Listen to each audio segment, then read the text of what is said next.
Alright, so here we have another quadratic, and this is another trinomial that's set equal to 0.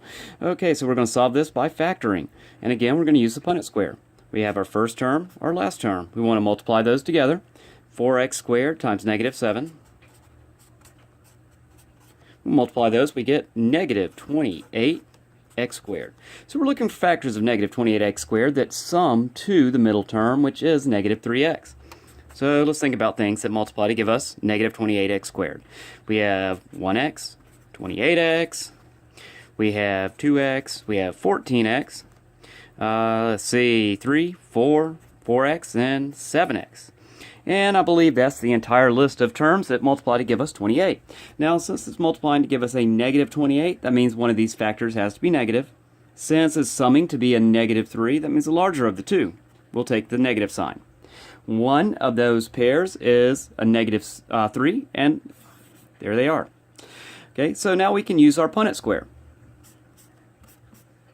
Okay, so we're going to draw out our Punnett square, and we're going to put the terms inside. 4x squared is right in the middle, negative 7 at the end, and our two factors, 4x, negative 7x, they go in those two empty spots that are diagonal from one another. Now we find the GCF of each row and each column. Okay, so the first row, we have a GCF of 4x. The second row, negative close to the edge, so negative GCF, and we can divide 7 from both of those terms. Okay, first column, 4x squared, 7x. Oh, it looks like we have a GCF of x.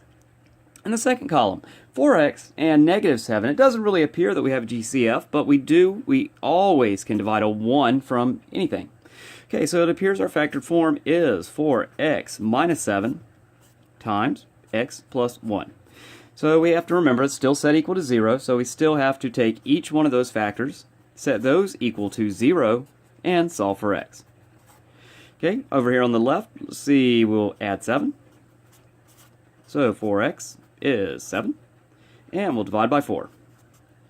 X is 7 over 4. Okay, over here on the right, we have to subtract 1.